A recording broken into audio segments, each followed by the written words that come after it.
Sanibona, siyabingelela njani? Igama nguDeni waGavin Isibongo. Lesizulu uGatsheni uboya benyathi uNdlovu.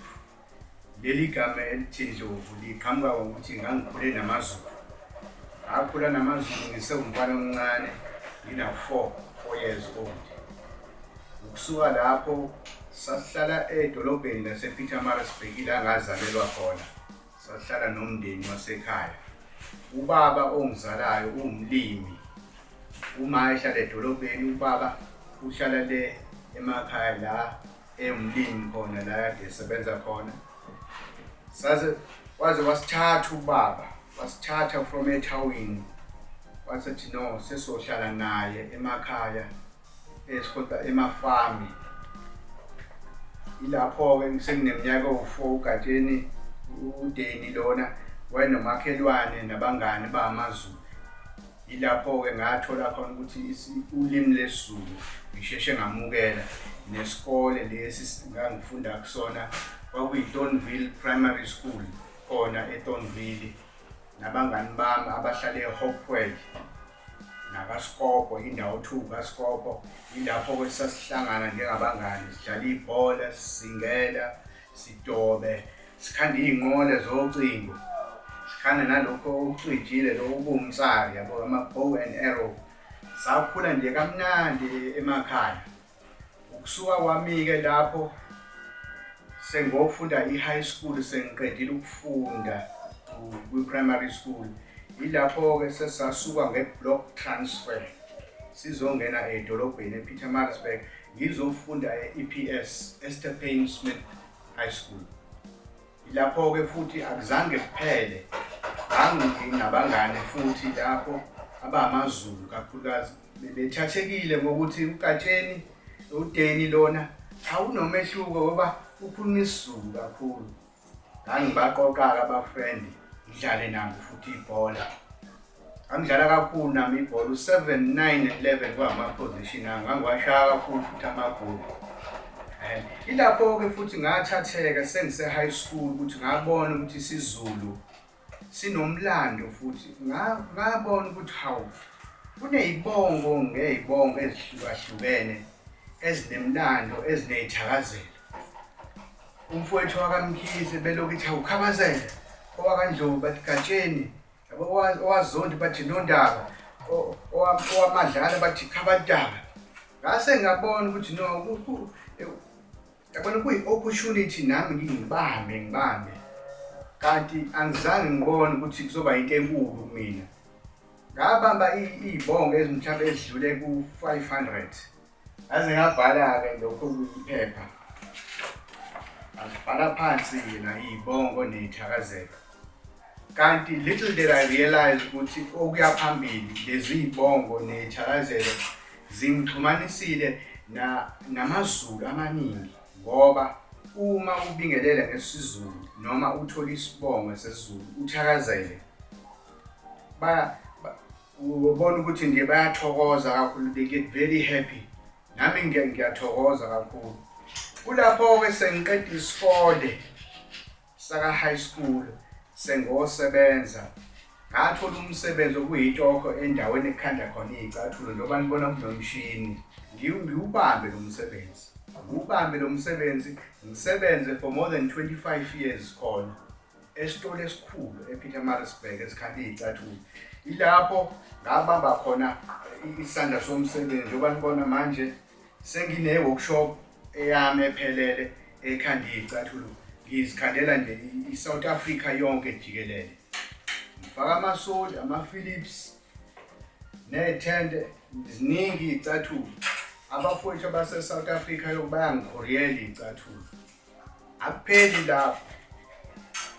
Bese sekuya phambili-ke sengiyakhonza nasesontweni. Ngakhula sisonta namaZulu, sicula ngesiZulu, izwi lenkosi ishunayela ngesiZulu.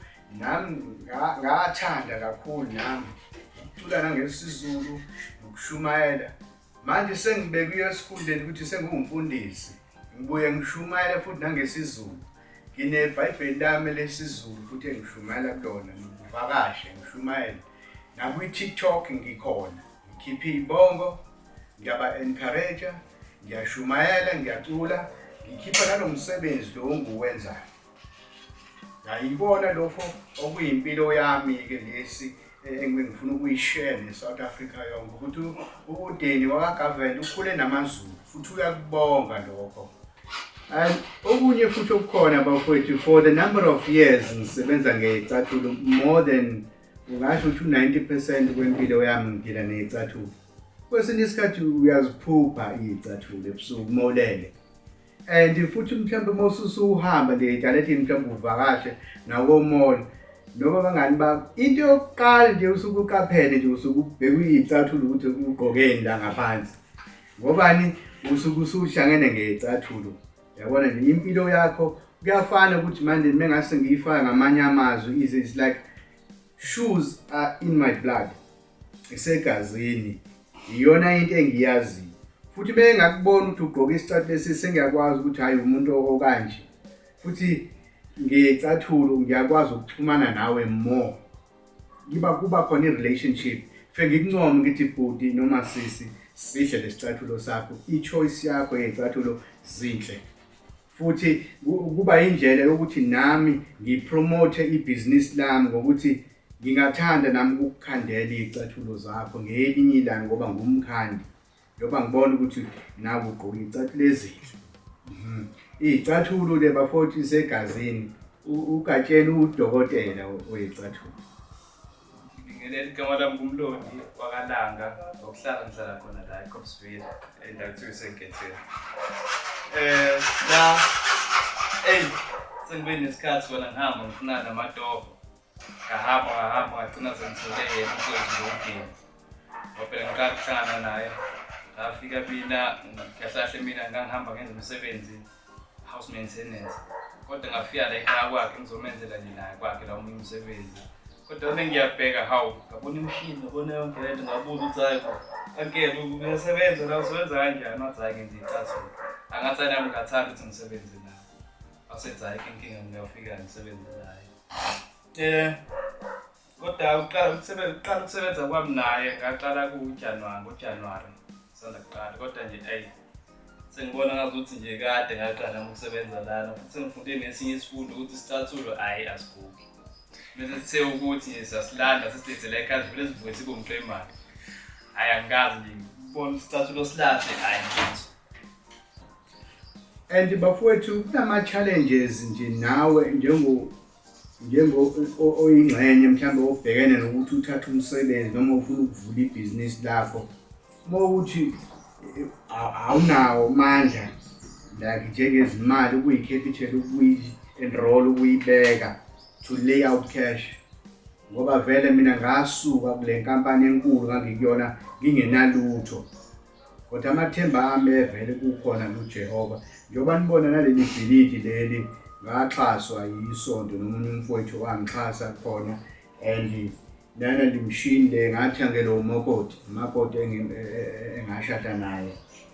Kodwa lama-challenges lawo njengendoda akuzange kube lula ngoba lama-step lawo, iy'nyathelo lezi engiy'thathile kwakunzima kakhulu ukuthi ngimukele iy'cathulo zama-customer phinde futhi ngibe ngikwazi ukudeliver, but konke ngibeke emkhulekweni uNkulunkulu. And manje uNkulunkulu usangigcinile, umsebenzi ngiyawuthola, nabafowethu engibaqashile abangisizayo, futhi nale as time goes ibhizinisi lizorejistwa, nabo abafowethu bazorejistwa, baphephe, bathole umsebenzi oqondile ukuze nabo baqhubele nempilo yabo.